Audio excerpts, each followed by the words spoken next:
प्रिय छात्रों,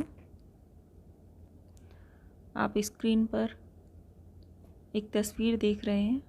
पहचानने की कोशिश कीजिए ये किसकी है। मुझे पता है आप पहचान गए होंगे। ये हैं श्री कृष्ण की परम भक्त मीराबाई। आज हम इनका जीवन परिचय पढ़ेंगे।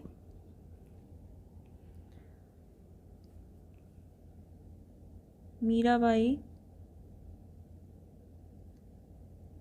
भक्ति युगीन भक्ति आंदोलन की आध्यात्मिक प्रेरणा ने जिन महान कवियों को जन्म दिया उनमें राजस्थान की कवित्री मीराबाई का विशिष्ट स्थान है।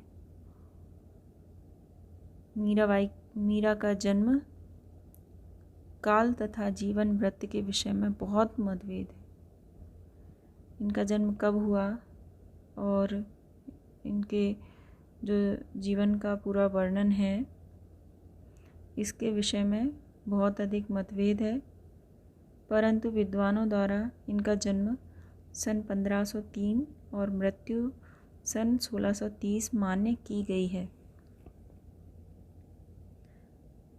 राणा सांगा के पुत्र भोजराज के साथ इनका विवाह हुआ, पर 1 वर्ष बाद ही इनके पति की मृत्यु हो गई।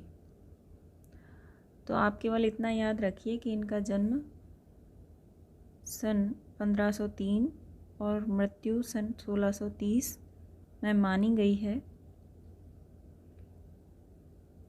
और इनका विवाह राणा सांगा के पुत्र भोजराज के साथ हुआ था और 1 वर्ष बाद ही इनके पति की मृत्यु हो गई थी। जन्म और मृत्यु पूछी जा सकती कि इनका जन्म कब हुआ, मृत्यु कब हुई। मीरा की भक्ति दैन्य और माधुर्य भाव से ओतप्रोत है। इनकी भक्ति में दैन्य और माधुर्य भाव हैं। इन पर योगियों, संतों और वैष्णव भक्तों का सम्मिलित प्रभाव पड़ा। इन सभी का इन पर प्रभाव पड़ा, योगियों का, संतों का और वैष्णव भक्तों का भी। इनके आराध्य श्री कृष्ण रहे हैं, सभी जानते हैं इनके आराध्य श्री कृष्ण रहे हैं। अपने आराध्य के लिए मीरा ने पूरा जीवन अर्पित कर दिया और अंत में कृष्णमय हो गई। गीत गोविंद की टीका, राग गोविंद, नरसिंह जी का मायरा, राग विराग, राग सोरठा आदि मीराबाई की प्रमुख कृतियाँ हैं। आपको इनकी रचनाएं याद रखनी है। तो इनकी कुछ प्रमुख रचनाएं हैं। गीत गोविंद का टीका, राग गोविंद, नरसिंह जी का मायरा, राग विराग, राग सोरठा, ये इनकी प्रमुख कृतियाँ हैं जिनकी रचना इन्होंने की। मीरा के पदों की भाषा राजस्थानी, चूँकि ये राजस्थान की थी तो इनकी भाषा में राजस्थानी, ब्रज और गुजराती का मिश्रण है। इनके पद गेय हैं, गाए जा सकते हैं। ईश भक्ति का समर्पण भाव इनके पदों में सर्वत्र पाया जाता है। तो यहाँ पर आपकी पुस्तक में जो मीराबाई के बारे में बताया गया है वो मैंने आपको बताया। मीराबाई के बारे में ऐसा कहा जाता है कि ये श्री कृष्ण की परम भक्त थीं और श्री कृष्ण को अपने पति के रूप में मानती थीं। कृष्ण भक्ति शाखा की हिंदी की महान कवयित्री मीराबाई का जन्म और मृत्यु मैंने आपको बता दिया कब हुआ था। इनका विवाह उदयपुर के महाराणा कुमार भोजराज सिंह के साथ हुआ था। ये बचपन से ही कृष्ण भक्ति में रुचि लेने लगी थी। विवाह के थोड़े ही दिन बाद आपके पति का स्वर्गवास हो गया। पति के परलोकवास के बाद इनकी भक्ति दिन प्रतिदिन बढ़ती चली गई। ये मंदिरों में जाकर वहाँ मौजूद कृष्ण भक्तों के सामने, कृष्ण जी की मूर्ति के सामने नाचती रहती थीं।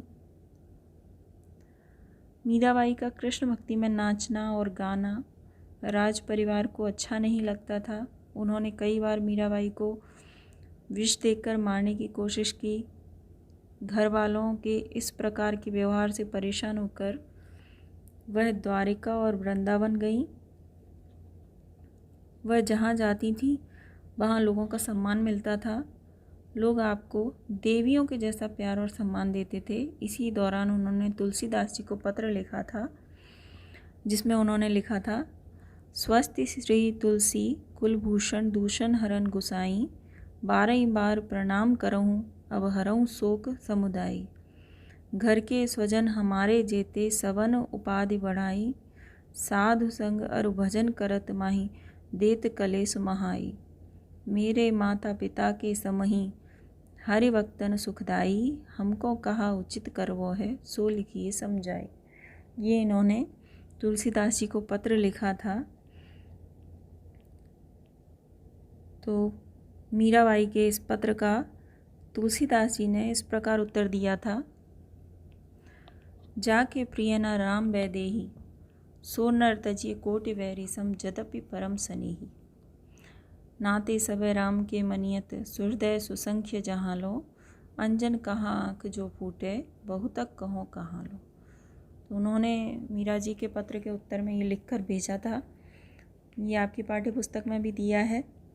इसका अर्थ आप अच्छे से समझ गए होंगे। और मीराबाई के जो रचित ग्रंथ हैं मैंने आपको अभी बताए थे, गीत गोविंद का टीका, राग गोविंद, राग सोरठा, नरसिंह जी का माहिरा। इसके अलावा मीराबाई की भक्ति में माधुर्य भाव काफ़ी हद तक पाया जाता था। वह अपने इष्ट देव कृष्ण की भावना प्रियतम या पति के रूप में करती थी। उनको अपना प्रियतम या पति मानती थी। उनका मानना था कि इस संसार में कृष्ण के अलावा कोई पुरुष है ही नहीं, उनके समान कोई भी नहीं है। उनका कहना था,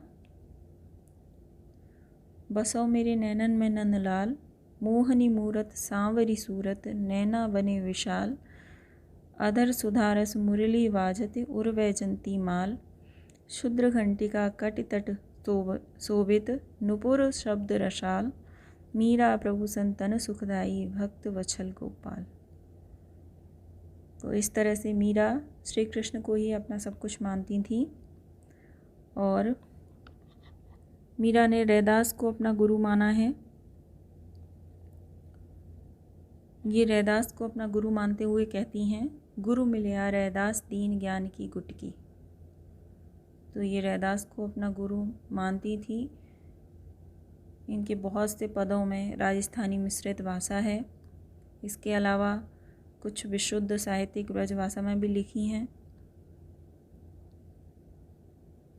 तो ये मीराबाई के बारे में सामान्य सी जानकारी मैंने आपको बताई,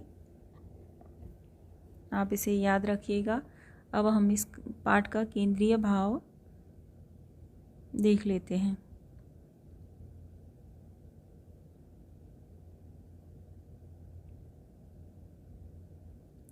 केंद्रीय भाव प्रस्तुत पद में जो आपकी पुस्तक में पद दिए गए हैं, प्रस्तुत पद में मीराबाई प्रिय परमात्मा के मिलन के क्षणों को परम प्रसन्न क्षणों के रूप में व्यक्त करती हैं।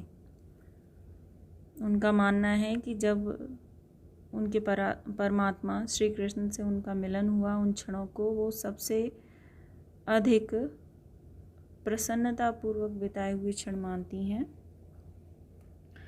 इस मिलन पर्व को उन्होंने फागुन में खेली जाने वाली फाग के अनुरूप व्यक्त किया है। होली में जिस तरह का राग रंग मनाया जाता है, वैसा ही राग रंग भक्त के भीतर अनहद नाद की झंकार, शील और संतोष की केसर और प्रेम की पिचकारी के माध्यम से प्रकट किया है।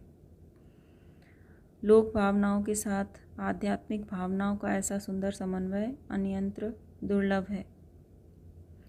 द्वितीय पद में मीरा ने राम नाम की महिमा का गायन किया है। सतगुरु की कृपा से राम नाम रूपी रत्न प्राप्त हुआ है। अब इसे व्यर्थ में नहीं खोया जा सकता, इसे चोर नहीं चुरा सकते हैं, यह खर्च नहीं होता है बल्कि और बढ़ता जाता है। अर्थात कृष्ण के प्रति किया जाने वाला प्रेम कभी समाप्त नहीं होता। पद में सद्गुरु की महिमा का भी उल्लेख किया गया है। तो आपके इस पाठ में 2 पद्यांश हैं जिनके अर्थ मैं अगले वीडियो में आपको समझाऊंगी।